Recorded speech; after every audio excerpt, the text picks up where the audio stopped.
रहीम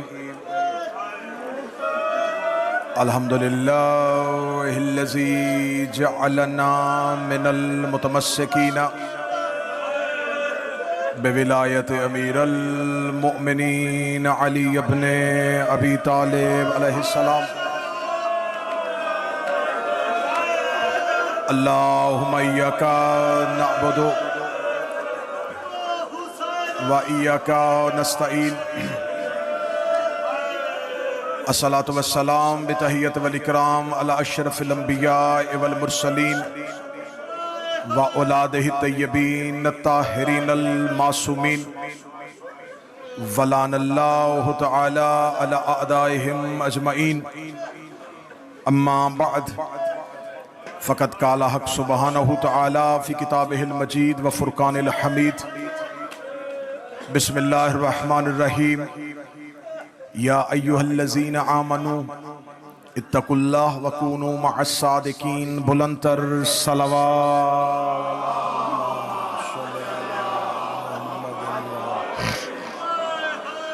दुआ है मालिकाने ज़िक्र, बंदगाने ज़िक्र का वारिसाने ज़िक्र की बारगाह में पेश होना कबूल व मंजूर फरमाए।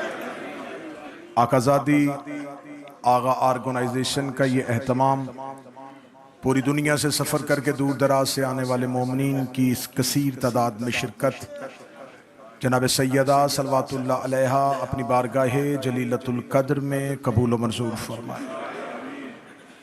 मेरा अल्लाह कायनात के हर मजलूम को उसका हक और हर जालिम से उसके इंतकाम के लिए वलीउल अस्र के ज़हूर में ताजील फरमाए। खित्ते की सूरत हाल आपके सामने है। मेरा मालिक मकामाते मुक़द्दसा की हिफाजत फरमाए। मुल्के इमाम रज़ा, मुल्के मासूमा कुम, बारगाहे मलकूती जहाँ है, मेरा मालिक मुल्क ईरान की हिफाजत फरमाए। जालिमों को मेरा मालिक कैफ़र किरदार तक पहुँचाए। पूरी दुनिया में रहने वाले जहाँ जहाँ शिया ने अली अहले बैत से मोहब्बत का दावा करते हैं, मेरा मालिक जो विलायत अली पर अकीदा और ईमान रखते हैं, उनकी जान, इज़्ज़त, माल और नमूस की हिफाजत फरमाए। अयाम अज़ा की आमद है। मेरा मालिक पूरी दुनिया में रहने वाले जहाँ जहाँ हुसैन के मातमी, हुसैन का जुलूस लेके घरों से निकले, उन अज़ादारों की हिफाजत फरमाए। ज़िक्र के लिए जो ज़ाकिरीन अपने घरों से निकले, उन ज़ाकिरीन की हिफाजत फरमाए, उन बारगाहों की हिफाजत फरमाए। दुआओं की कबूलियत के लिए मिल के मुमकिन हद तक बुलंद सलवात तलावत फरमाए। अल्लाहुम्मा सल्लि अला मुहम्मद। यकीनन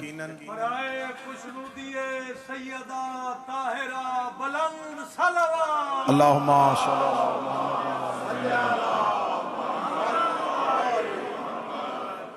एक अरसा हो गया मेरा क़याम आप ही लोगों के दरमियान है, तो यकीनन उस निस्बत से मेरी हैसियत मेज़बान की है। पाकिस्तान से आए हुए मेरे इंतहाई काबिल एहतराम ज़ाकिरीन, जिन्होंने ये मोहब्बत फरमाई कि इतना दूर से इन मखसूस अय्याम में सफ़र करके आपकी रूहानी ग़िज़ा की फराहमी के लिए यहाँ पहुँचे। बड़े बेहतर तरीके से, बड़े मुनज़्ज़म अंदाज से ये ज़िक्र जारी व सारी है और मेरी गुफ्तगू के बाद भी मुसलसल रहेगा। अगर आप इजाज़त दें तो थोड़ी सी अपने हिस्से की हाज़िरी, चंद ज़रूरी गुजारिशात आपके रूबरू। मैंने आपके सामने अल्लाह के कुरान से एक आया करीमा तलावत की, जिसमें खुदा मुखातिब है साहिबान ईमान से। अरब का रेगज़ार मक्का के सहरा में बुत परस्तों के दरमियान खड़े होकर ज़हरा के बाबे ने कहा कि अल्लाह एक है। ये कायनात की सबसे बड़ी सच्चाई थी, जो कायनात के सबसे बड़े झूठों से हजम नहीं हो रही थी। अरब के लोग परेशान थे कि कैसे अपने बुतों के सामने से उठें और उसके ना नजर आने वाले खुदा को माने। बेटियां जिंदा दफन करते थे तो बेटी के लिए दुआ कैसे मांगेंगे, कैसे हम इस नए मजहब को कबूल करेंगे। ये बात अरब के लोगों के लिए बड़ी मुश्किल थी। लेकिन बाबा जी बहुत मुश्किल था काफिर का मुसलमान होना। काफिर का मुसलमान होना बड़ा मुश्किल था। शराब के आदि को शराब छोड़नी थी, बुत परस्त को अल्लाह की इबादत करनी थी, तो यह मुश्किल तरीन था उनका इस्लाम कबूल करना। लेकिन जब वो इस्लाम ले आए तो उन्होंने समझा कि शायद अल्लाह की यही हमसे ख्वाहिश थी जो पूरी हो गई। जब वो इस्लाम ले आए तो खुदा ने दूसरी आयत भेज दी, मेरा हबीब ये जो तेरे पास आके कहते हैं कि हम ईमान ले आए, इनसे कहो ईमान तुम्हारे दिलों में अभी दाखिल ही नहीं हुआ।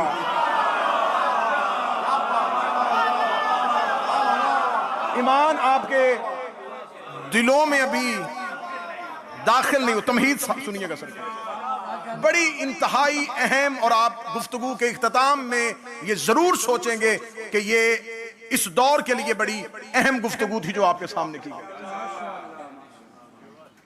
ईमान तुम्हारे दिलों में दाखिल नहीं हुआ, तुम इस्लाम लाए हो, ईमान नहीं लाए। अब मुश्किल तरीन काम था उन्हीं काफिरों का इस्लाम के बाद ईमान लाना। सुल्तानी साहब, इस्लाम के बाद ईमान ले आना उनके लिए बहुत मुश्किल था। उन्होंने ये मुश्किल मरहला भी तय कर लिया। अब उन्होंने कहा शायद अब अल्लाह हमसे राजी हो गया, अब खुदा हमसे कुछ नहीं मांगेगा। या फौरन जिब्राइल अमीन जमीन पर आए और रसूल से आके कहा ये जो तेरी सोहबत में बैठे हैं, अब गुफ्तगू इनसे कर, क्योंकि अब ये ईमान ले आए हैं। इन्हें कहे या अय्युहल्लज़ीना आमनू, ए वो लोगो जो ईमान ले आए हो, इत्तकुल्लाह, अब तकवा इख्तियार करो, वकूनु मअस सादिकीन, और सादिकीन के साथ हो।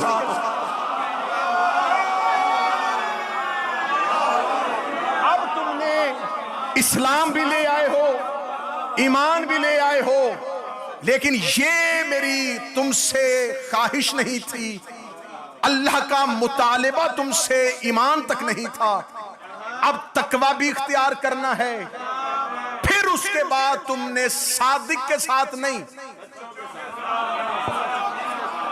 सादिकीन के साथ हो। अब यहां पर सीगा है कसरत का। इसका मतलब है जिस लम्हे रसूल ये आयत पढ़ रहे थे, उस लम्हे सिर्फ अकेला रसूल सादिक नहीं था,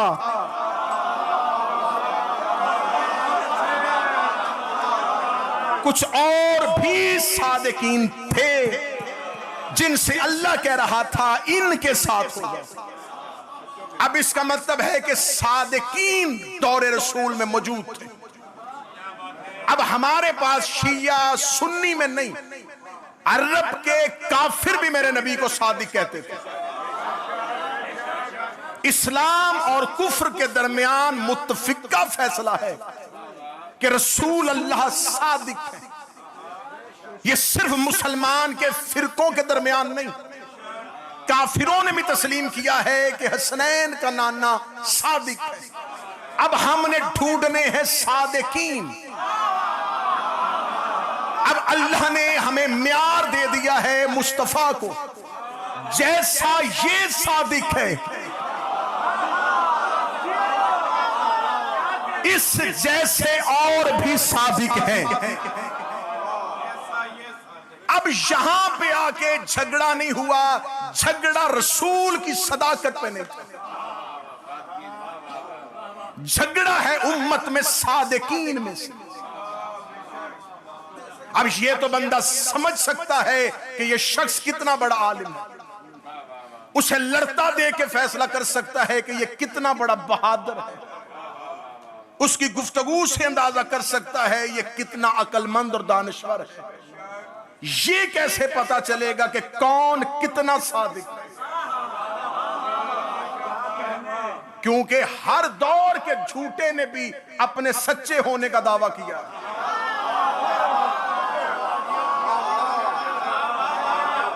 कायनात में कोई शख्स अपने आप को झूठा नहीं कहलवाता, हर कोई कहता है मैं सच्चा हूं।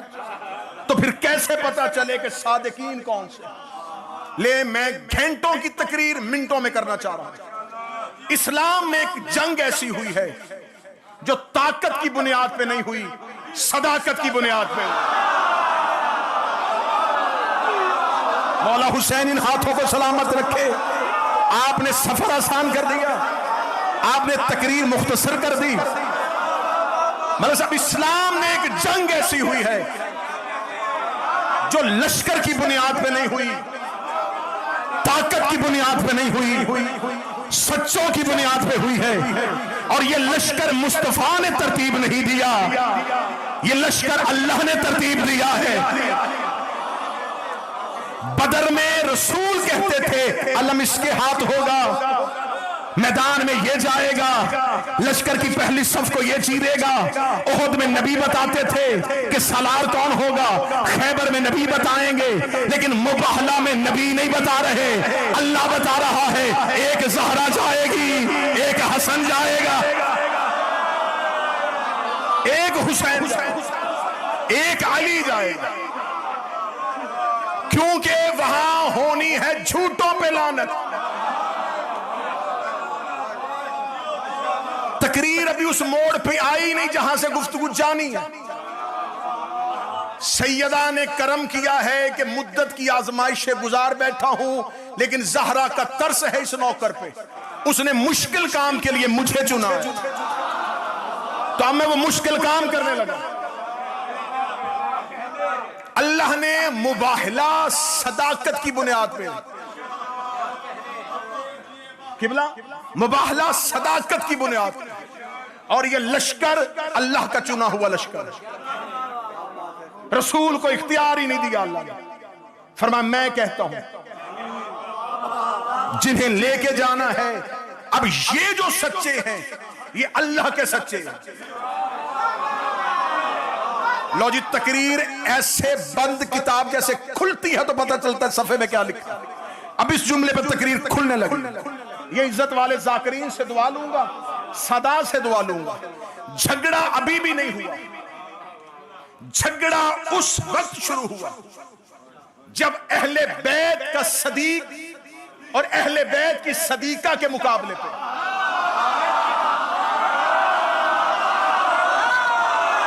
बोले वो हाथ जो ज़हरा के हक पे बोलना चाहता। झगड़ा उस वक्त शुरू नहीं हुआ, मुबाहला में जंग नहीं हुई, मुबाहला में लड़ाई हुई नहीं, लड़ाई मुबाहला के बाद शुरू हुई है। ये खामोश गए, खामोश आ गए। जब लड़ाई होनी नहीं थी अल्लाह ने भेजे क्यों? अपनी सदीका भी बना ली। मुझे हुसैन की इज्जत की कसम, इस कैमरे ने पूरी दुनिया में इस मजलिस को नशर करना है। बहुत से कान इस लफ्ज को सुनेंगे, बहुत सी आंखें इस तकरीर को देखेंगी। मैं जुमले जिम्मेदार मजलिस में कह रहा हूं, तुम अपना सदीक बना लेते, तुम अपनी सदीका बना लेते। मुझे मिंबर की इज्जत की कसम है, हमें तुमसे कोई खिलाना होता। लोगों ने अपने खुदा बनाए, लोगों ने अपने नबी बनाए, लोगों ने अपने इमाम बनाए। हमें ना किसी के मजहब से गर्ज है, हम ना किसी के घर लड़ने के लिए जाते हैं। हम अपने सदीक को मानते, अपनी सदीका को मानते। लेकिन झगड़ा तब हुआ जब अहले बैत की सदीका के मुकाबले पे उम्मत का सदीक आ गया, और अहले बैत के सदीक के मुकाबले पे उम्मत की सदीका।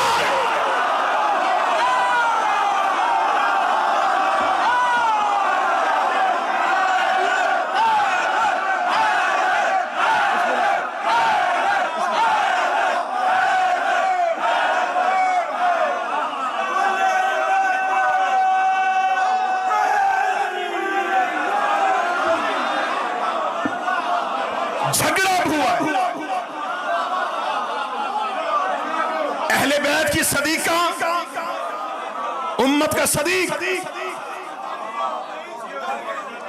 अहले बैत का सदीक, उम्मत की सदीका।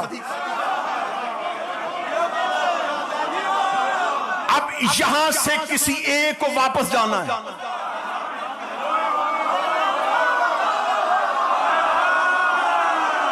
ना ना ना ना ना, तेरी रूहें तेरे बदन से निकलेंगी और नजफ में अली की जर्री का तवाफ करेंगी। फदक लेने के लिए बागात के मुतालबे के लिए नहीं गई थी ज़हरा, ज़हरा दरबार में सदाकत लेके गई थी। अली जमल में कसास देने नहीं गया था, अली जमल में सदाकत लेके गया।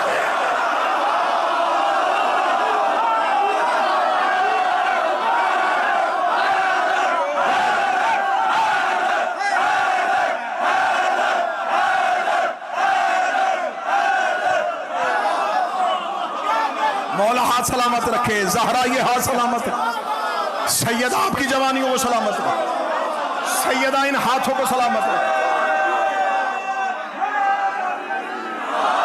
बहस खत्म।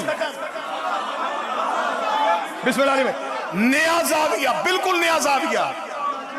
तनवीर शादिया में इस बात से बहस ही नहीं।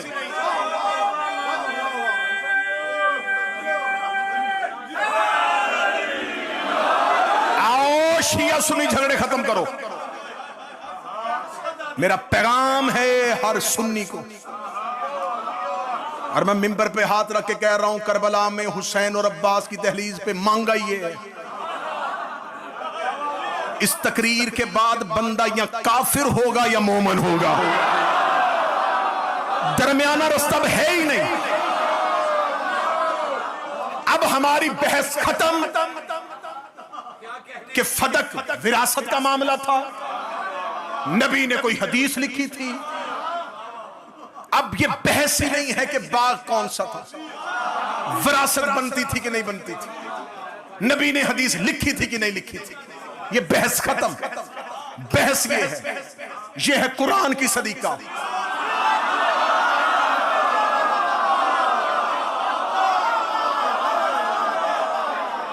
ये है तारीख का सदीक। झगड़ा कुरान पे है।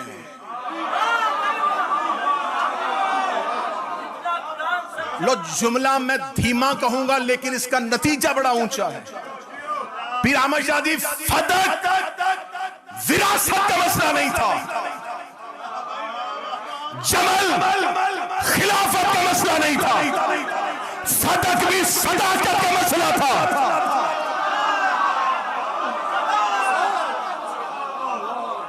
जमल भी सदाकत का मसला। फदक और जमल के तारीखी हकाइक में मैंने जाना ही नहीं, बहुत तफसील से पढ़ चुका हूं। फदक भी जमल भी। सैयदा दरबार में आई, क्या कह के, ये तारीख है और ये वो तारीख है जो सबने लिखी है। तुम अपनी मर्जी का हिस्टोरियन उठाओ, तुम अपनी मर्जी का इब्ने इसहाक से शुरू हो जाओ और इब्ने खल्दून से गुजरता हुआ शिबली नुमानी तक पहुंच। तेरे तमाम मौरखीन ने लिखा कि सैयदा दरबार में गई और ये कह के बीबी की विरासत ली गई। मैं फजाइल पढ़ रहा हूं, ये कह के ले लिया गया, ये उम्मत का हक है, क्योंकि नबी तो छोड़ के जाते वो सदका लिखे। ये कैमरा दूसरा सवाल और फैलाए दुनिया में। अगर फदक उम्मत का हक था तो सदका तकसीम क्यों नहीं हुआ?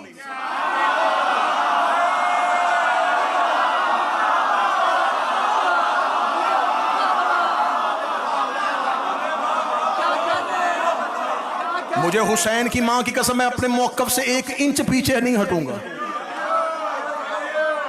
मुल्क मुल्क मुल्क मुल्क मुल्क जितने मुल्क छोड़ूंगा, 4 गज मिट्टी तो कहीं ना कहीं मिल ही जाएगी।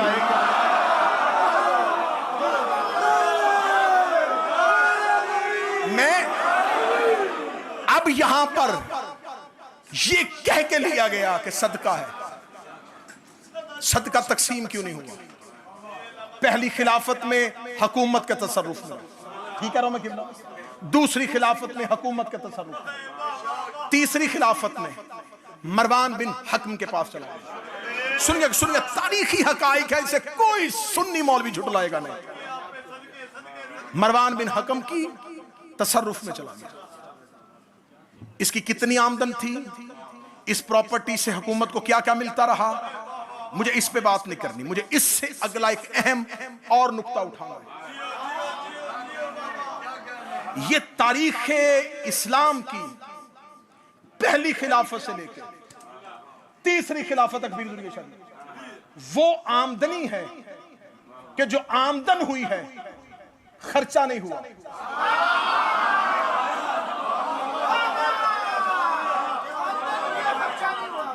अब इल्म इक्तिसादियात, इल्म मुआशियात, इल्म अकाउंट समझने वाले बंदे सर उठा। 40 लाख दिनार आता था, 4 लाख आता था, 4000 लाख आता था। इस आमदन का ये इनकम इस्लाम की नजर आती है, एक्सपेंस नजर नहीं आता। अकाउंट समझने वाला जब लेजर बनाता है तो आखिर में लिखता है ये आया है, ये गया है।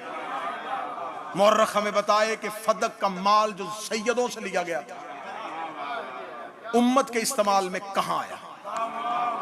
तारीख गूंगी हो गई, मौर्रख खामोश हो गया, लेकिन हकायक कभी भी छुपेंगे नहीं। मुझे एक जगह से ये सारी आमदन इकट्ठी मिल गई है।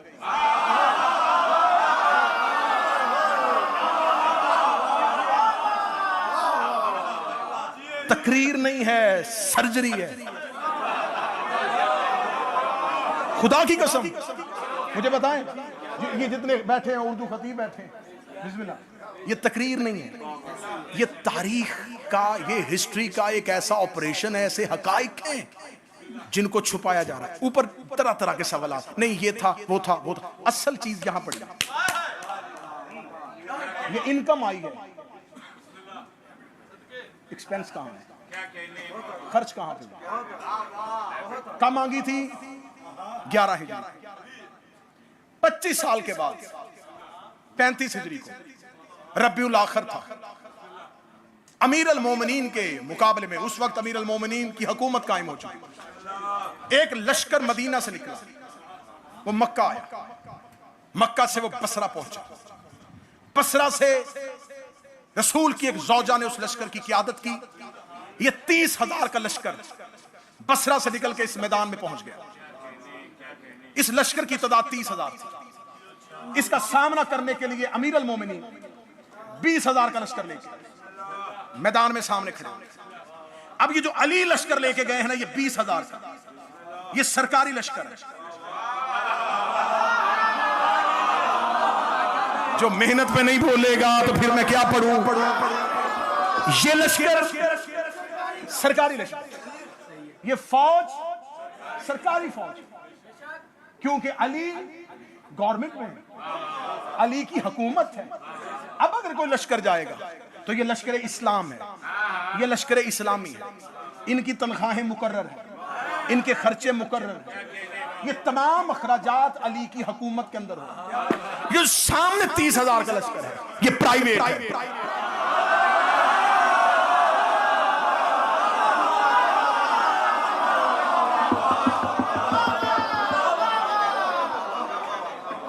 ये किसी हुकूमत की जानब से नहीं आया। बसरा का गवर्नर निकला था? नहीं। यमन का हाकिम आया था? नहीं। ये छोटे छोटे कबीले निकले थे, मुतालबा कसास का था ही नहीं। ये सब एक दूसरे से मफादात और नजरियात के इख्तलाफात भी रखते थे। अहले सुन्नत मौर्रखीन गवाह हैं कि मैदान जमल में ये अपनी अपनी बाजमात नमाज करवाते थे। ये एक के पीछे नमाज भी नहीं पढ़ते थे, इतने इनके अंदरूनी इख्तलाफात थे। लेकिन एक दुश्मनी में ये सारे इकट्ठे थे, अली। अब जो 30,000 का लश्कर आया है, इस 30,000 के लश्कर के फौजियों की तनख्वाहें, इनके खाने पीने के अखराजात, 1 साल के बाद ये मजलिस होती। ये नासर जाफर साहब तशरीफ फरमा है, पूरा साल मेहनत होगी। कितने हो गए? 2,000, 2,500, 5,000, 7,000 एक दिन के लिए आए। 1 साल इंतजाम हुआ, खिलाना है, बिठाना है। 30,000 का लश्कर है, पैसे कहां से आए? ना ना ना ना ना, अगला जुमला सुनना, तारीखी हकीकत। जो लश्कर को कमांड कर रही हैं वो खर्च कर नहीं सकती, क्योंकि नबी जो छोड़ते हैं वो सदका होता है।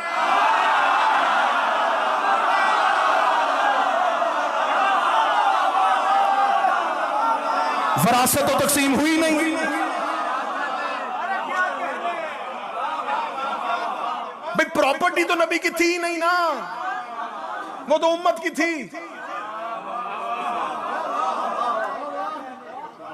जो नबी छोड़ के गए थे वो तो माल तकसीम ही नहीं हुआ।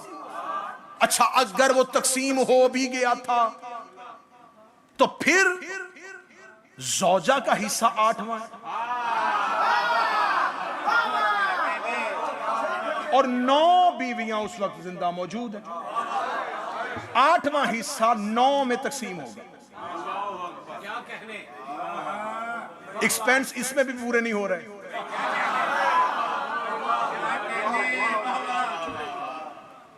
अब इस तकरीर को मैं ऐसे घुमाता रहूंगा, मेरे साथ चलते रहेंगे।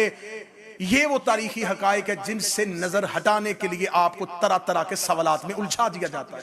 खताई इज्तिहादी थी, हवाब के कुत्ते भौंके थे, 40 लोगों ने कुरान में गवाहियां दे दी थी, बाद में माजरत भी हो गई थी, सुलह भी हो गई थी, हालात भी बेहतर हो गए थे, ज़हरा को भी समझा दिया गया था, विरासत का मामला था, एक हदीस का मसला था। ये तमाम वो सवालात हैं जो पैदा किए गए ताकि बच्चा उस जगह पे ना पहुंचे जहां पर पूरी की पूरी तारीख खड़ी है। हमारा सवाल ये है, जो ज़हरा से छीना गया था वो फदक तकसीम कैसे हुआ था? वो उम्मत में तकसीम नहीं हुआ तो उसको तसर्रुफ में कहां लाया गया? वो अखराजात कहां पे हुए? रबी तकरीर खत्म और आखिरी जुमला है, जो ज़हरा से छीना गया था जमल में अली के खिलाफ इस्तेमाल।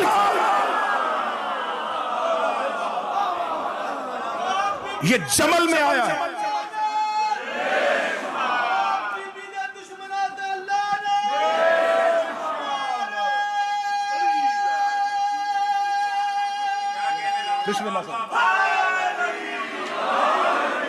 न सैयदा अपने मौकफ से पीछे हटी,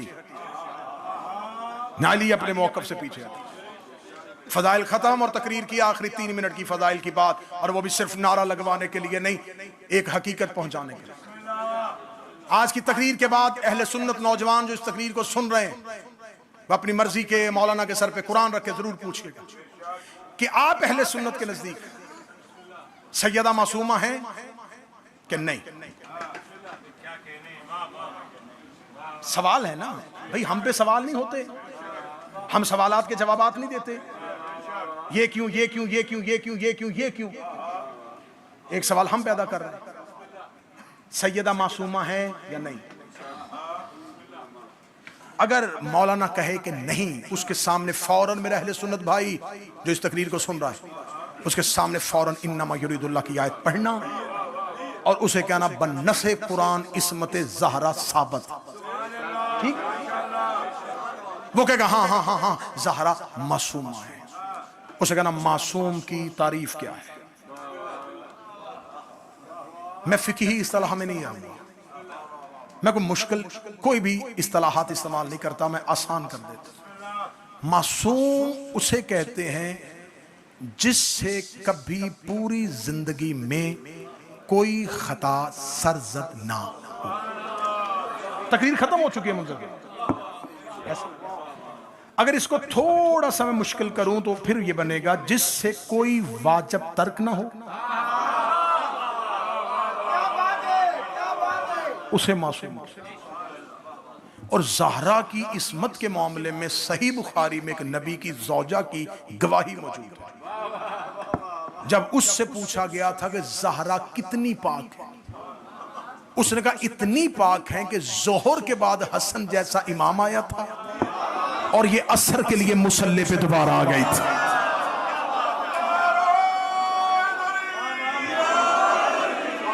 ये इस्मत ज़हरा की ये इस्मत ज़हरा में एक गवाही सही बुखारी में मौजूद है।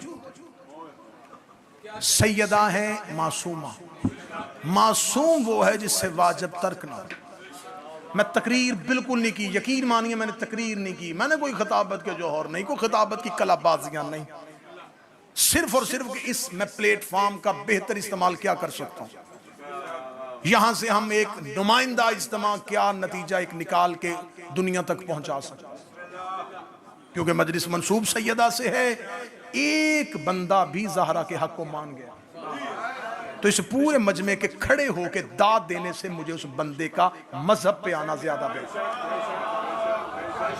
आपसे दुआएं तो हम लेते हैं और लेते रहेंगे। सैयदा मासूम और मासूम वो होता है जिसे वाजिब तर्क ना।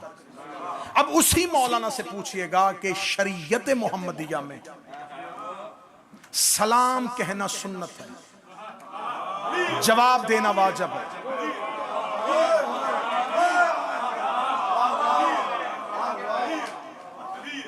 सलाम कहना सुन्नत है, किबला तशरीफ फरमा, जवाब देना वाजिब। मजहब जाफरिया भी कहता है कि हत्ता कि तुम हालत नमाज में भी हो और तुम्हारे कान में सलाम की आवाज आ जाए, किरात नमाज को रोको, जवाब दो, क्योंकि वाजिब में वाजिब आ जाए तो किसी वाजिब में कोई फर्क नहीं आता। इसका मतलब है सलाम कहना सुन्नत है, जवाब देना वाजिब है। सलाम कहना सुन्नत है, जवाब देना वाजिब है। दो फैसले मेरा सुन्नी बेटा तेरे मजहब के मौलवियों ने कर दिए हैं कि ज़हरा मासूमा है, और दूसरा कह दिया है कि सलाम कहना सुन्नत है, जवाब देना वाजिब है। जब तेरे उलमा और मौलाना ये दोनों बातें मान लें, उसकी मस्जिद की लाइब्रेरी में जाना, वहां से सही बुखारी उठाना, रेफरेंस में तुझे दे देता हूं, किताब खुद उठा के मौलाना के आगे करना कि सही बुखारी में लिखा है कि कुछ लोग ज़हरा के पास गए थे, उन्होंने सलाम किया था और ज़हरा ने जवाब नहीं दिया था। अब दो बातों में से एक बात है, या ज़हरा मासूमा नहीं है या बंदे मुसलमान है।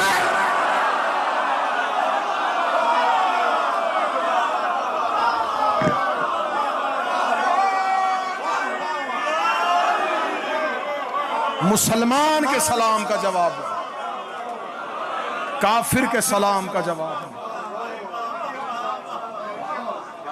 मुश्किल काम है इस दौर में ज़हरा पढ़ना।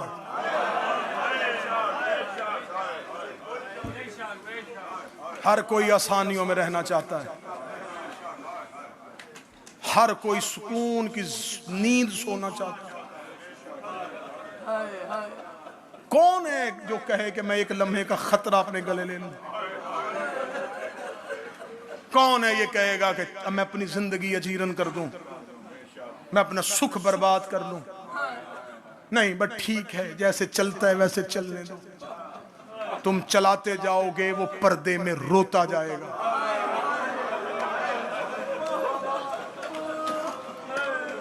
इसलिए कि तुमने तारीख में पढ़ा है कि दरबार में खड़ी थी, उसने आंखों से देखा है।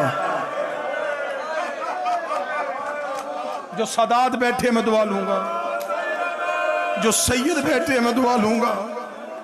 मैंने अपने घर की कहानी नहीं, मैंने आपके घर की दुश्मनी अपने सर पे ली है, तो मैं सैयदों से दुआ का हकदार तो हूं। तुम्हारे घर का हक लेके मैं वतन वतन जा रहा हूं।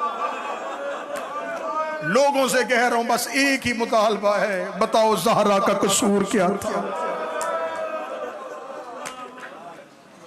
अभी हर साल ये एहतमाम करते हैं, इस साल भी पिटीशन दी, बन जाए कब्र ज़हरा की, सर पे कुरान रख के बताओ, तामीर भी हो जाए। क्या फिर भी कब्र में रोना बंद कर देगी?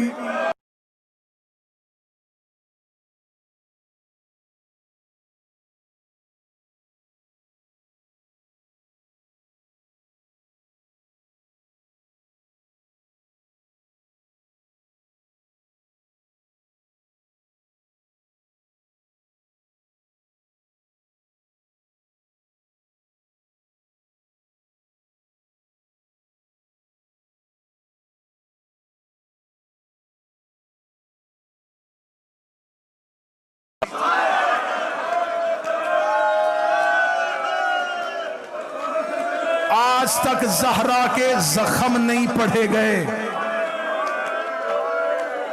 नहीं पढ़े गए। सैयदा के जख्म पढ़े ही नहीं गए,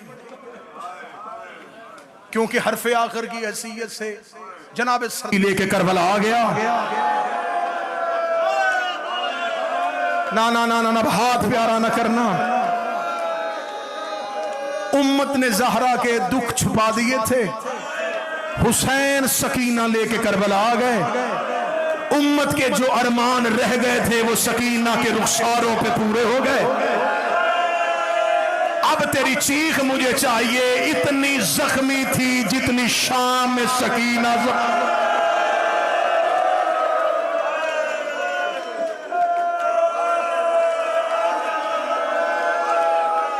5 साल से बैठा हूं 2 भाइयों की कब्रों में। फजर की नमाज पी जुर्गे शादी मैंने हरम हुसैन में पढ़ी। बैनुल हरमैन से गुजरता हुआ मैं रोज़ा अबुल फजल अब्बास पे जा रहा था। बैनुल हरमैन में किताबों की दुकान के शीशे पे लगी मुझे किताब नजर आई। दुकान बंद थी। मैं किताब को देख कर रुक गया। अली अब्बास किताब के लिखा था मिनल फातिमा इलल फातिमा।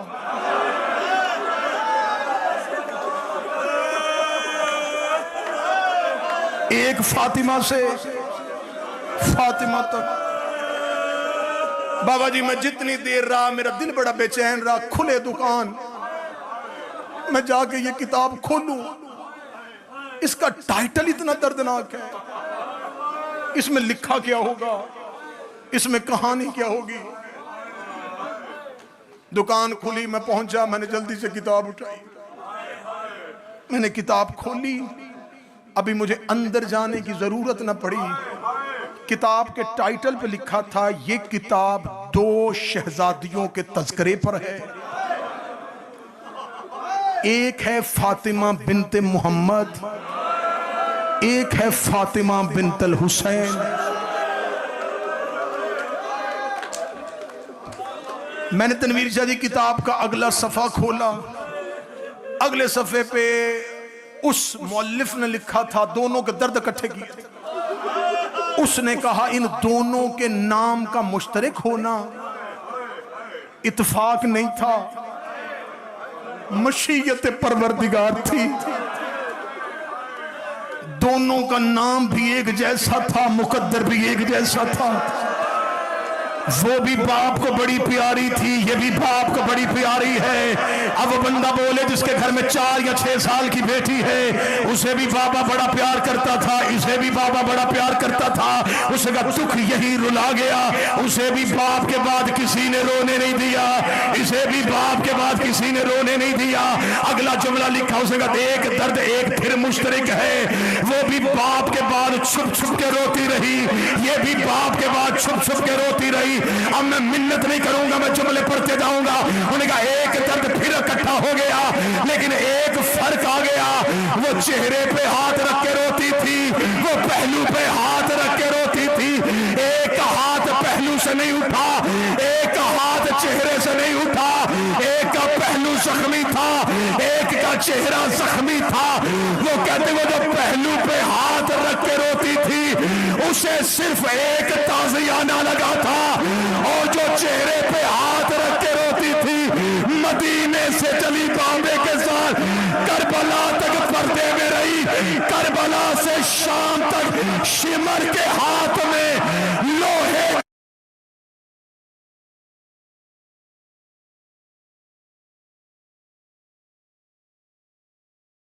कान पे हाथ रखा। लेकिन मैं नहीं छुपाऊंगा न हुसैन की मां के जख्म, न हुसैन की बेटी के जख्म। पीर सुर्गे शादी 2 दर्द पड़ते हैं जाकरीन। सज्जाद ने बहन उसी कुर्ते में दफनाई। पहला दर्द ऐसा ही है। दूसरा दर्द, सज्जाद ने बहन के हाथ की रस्सियां नहीं खोली। सुनो सुनो सुनो सुनो, वजह इमरान शाह जी क्या? पहला दर्द कहते इसलिए सज्जाद ने कुर्ते में दफनाई। गरीब था, कफन नहीं था। ना तौहीन कर मेरे मौला की, जिसके बाप के कुर्ते जन्नत से आते हो। वो इशारा करता जन्नत से कफन आता। सज्जाद हुक्म करता हव्वा चादर देती, मरियम अपना फुर्का दे देती। मैं खोल के पढ़ूंगा, सैयद मर जाएंगे। मैं तुम्हें बताता हूं क्यों कुर्ते में दफनाई है। और जंजीर के मातमियों, तुम 10 मुहर्रम को पुरसा करके घरों को आते हो, तुम्हारी बहनें तुम्हारे जख्म साफ करती हैं। माँ कहती है इसकी कमीज आहिस्ता उतारना, इसकी कमीज इसके जख्मों में फंस गई है। और तू 1 घंटे के लिए वो कुर्ता नहीं पहनता। सकीना पूरा सा हौसला हौसला हौसला, बैठो बैठो बैठो, आधा मिनट आधा मिनट आधा मिनट, बैठो बैठना बैठना बैठना। तुम्हें गरीब ज़हरा का वास्ता, गरीब ज़हरा का वास्ता, ना ना ना ना ना ना, बीबी का वास्ता छुपाना नहीं। मेरा मकसद मजलिस बनाना नहीं, हुसैन की मां की कसम, मेरा मकसद मजलिस बनाना नहीं कि तुम उठो और मैं चला जाऊं ना, मेरा मकसद है तुम तक दर्द पहुंचाना। मातमी कमीज जख्मों में रखी, मां कहती आहिस्ता उतारना। तूने पुरसे के बाद फौरन पहन ली थी, कमीज जख्मों के साथ रुक गई है। तू 4 घंटे बाद घर आए, तेरे जख्म तेरा लिबास नहीं छोड़ते। पूरा साल शाम की गलियों में सकीना ताज़िया है।